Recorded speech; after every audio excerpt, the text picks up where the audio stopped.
السلام علیکم ورحمۃ اللہ وبرکاتہ۔ الحمد للہ حمدا یلیق بعظمتہ وجلالہ والصلاة والسلام علی نبینا محمد وعلی آلہ وصحبہ اجمعین، اما بعد فاعوذ باللہ من الشیطان الرجیم۔ وللہ علی الناس حج البیت من استطاع الیہ سبیلا ومن کفر فإن اللہ غنی عن العالمین۔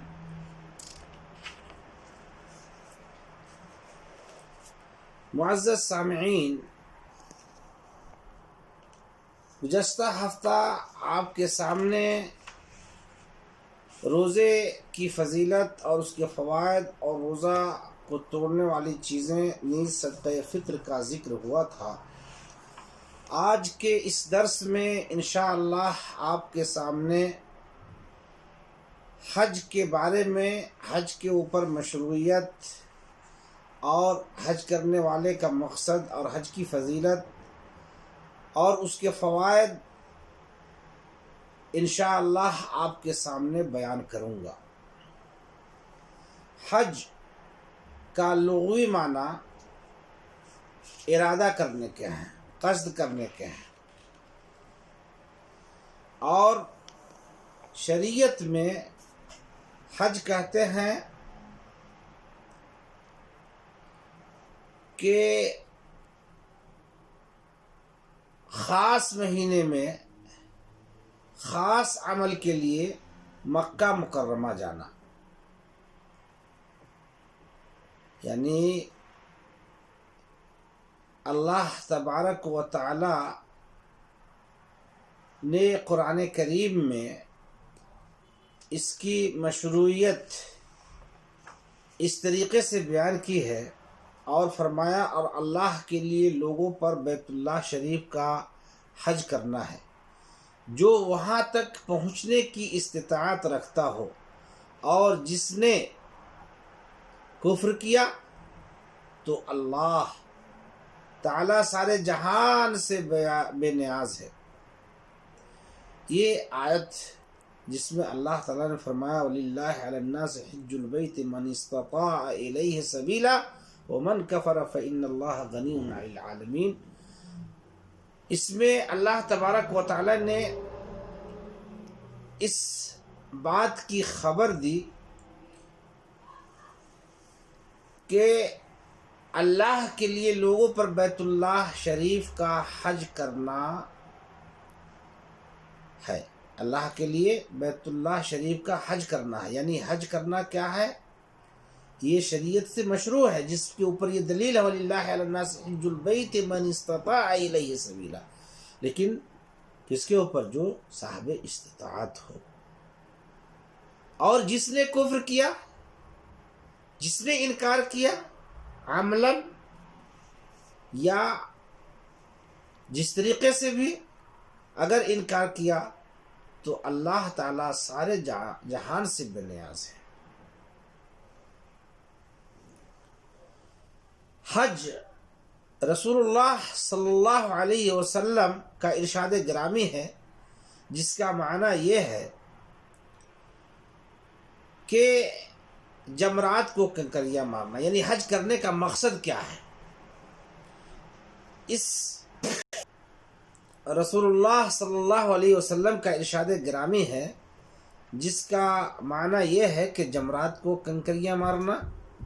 صفا اور مروہ کے بیچ دوڑنا اور سعی کرنا، اور اللہ کے ذکر کے لیے ہے۔ یعنی حج کرنے کا مقصد کیا ہے کہ جمرات کو کنکریاں مارنا، صفا مروہ کے بیچ دوڑ لگانا، سعی کرنا، اور اللہ کے ذکر کے لیے سارے اعمال کیے جاتے ہیں، اور بیت اللہ کا طواف۔ حج کی فضیلت عن ابی ہریرہ ان النبی صلی اللہ علیہ وسلم عن ابی ہریرہ رضی اللہ تعالی عنہ ان النبی صلی اللہ علیہ وسلم قال فمن حج فلم يرفث ولم يفسق رجع كيوم ولدته امه۔ یہ بخاری اور مسلم کی روایت ہے۔ ابو ہریرہ رضی اللہ تعالیٰ عنہ راوی حدیث ہے، کہ نبی کریم صلی اللہ علیہ وسلم نے فرمایا جس نے حج کیا اور دوران حج اس نے بیوی سے ہم بستری نہیں کی اور نہ ہی لڑائی جھگڑا کیا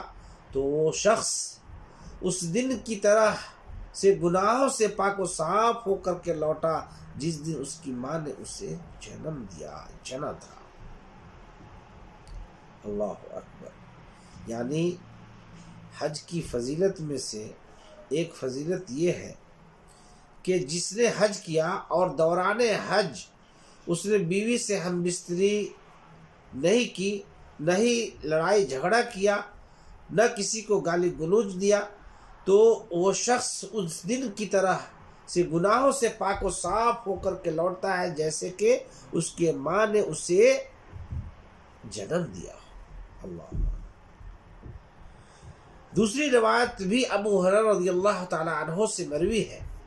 عن ابی ہریرہ رضی اللہ تعالی عنہ ان النبی صلی اللہ علیہ وسلم قال العمرۃ الی العمرۃ کفارۃ لما بینہما والحج مبرور لیس له جزاء الا الجنہ۔ رواہ البخاری و مسلم۔ ابو ہریرہ سے روایت ہے کہ نبی کریم صلی اللہ علیہ وسلم نے فرمایا ایک عمرہ دوسرے عمرہ تک ان کے گناہوں کے لیے کفارہ ہے جو ان دونوں کے بیچ میں واقع ہوئے، اور حج مبرور کا بدلہ صرف جنت ہے۔ اللہ اکبر۔ حج مبرور، حج مقبول کا بدلہ صرف جنت ہے، اور اگر کسی کو جنت مل جائے تو اسے ساری چیزیں مل جاتی ہیں، اور ہر مسلمان، ہر شخص، ہر ایمان والے کا مقصد جنت کا حصول ہے۔ اور یہ حج جو شخص کرتا ہے، جو شخص عمرہ کرتا ہے، تو اللہ تبارک و تعالی اس کے ذریعے نبی کریم صلی اللہ علیہ وسلم کی جو حدیث ہے کہ حج مبرور کا بدلہ صرف جنت ہے۔ گناہ کبیرہ، غور کیجئے، ملاحظہ ضروری نوٹ وہ یہ کہ گناہ کبیرہ جیسے کہ زنا، حقوق الوالدین وغیرہ صرف توبہ نصوح یعنی بالکل صدق دل سے توبہ، سچی توبہ سے ہی معاف ہوں گے۔ حج کے فوائد، حج کا پہلا فائدہ یہ ہے کہ یہ اللہ سبحانہ و تعالی کی اطاعت ہے، اور دوسرا فائدہ یہ کہ اسلام کے عالمگیر دین ہونے کا اظہار ہے، کیونکہ یہ عالمی مذہب ہے۔ دنیا کے خطہ خطہ سے لوگ اس فرضیت کو ادا کرنے کے لیے یکجا ہوتے ہیں مکہ مکرمہ میں، اور قیامت کے دن کی یاد دلاتا ہے۔ ہر آدمی اپنے اعمال کو بجا لانے میں لگا ہوا ہے، اور ہر آدمی آپ کو پریشان نظر آئے گا، اور ہر انسان کا مقصد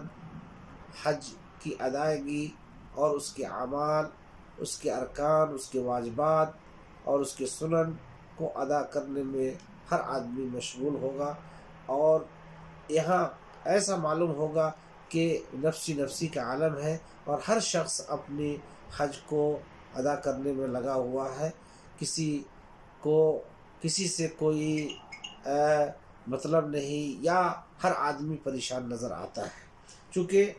ہر آدمی باہر کے ملکوں سے آتا ہے، کسی کو لوگا کا، کسی کو راستے کا، کسی کی بیوی گم ہو گئی، کسی کا بچہ گم ہو گیا، کسی کا سامان گم ہو گیا، کسی نے اس کو راستہ نہیں مل رہا ہے، کسی کو خیمہ نہیں مل رہا ہے، ہر آدمی پریشان ہوتا ہے، اور قیامت کے دن کی یاد دلاتا ہے کہ قیامت کے دن تمام لوگ اکٹھا ہوں گے، اور ہر آدمی اپنے اپنے نامہ اعمال کے مطابق وہ پریشان ہوگا، اور اللہ تبارک و تعالی ہر آدمی تقریباً قیامت کے دن جس طریقے سے ہر آدمی پریشان ہوتا ہے، اسی طریقے سے حج میں انسان جب آتا ہے تو ہر آدمی، ہر شخص اپنے حج کی ادائیگی میں لگا ہوتا ہے، اور ہر آدمی اپنے اس اعمال کو بجا لانے میں لگا ہوتا ہے، اور وہ قیامت کا دن تمام لوگ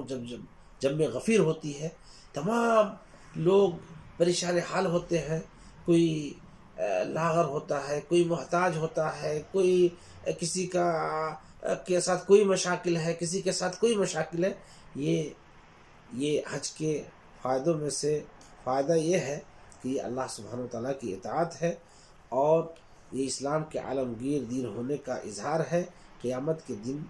کو یاد دلاتا ہے۔ اور صلی اللہ علی نبینا محمد وعلی آلہ وصحبہ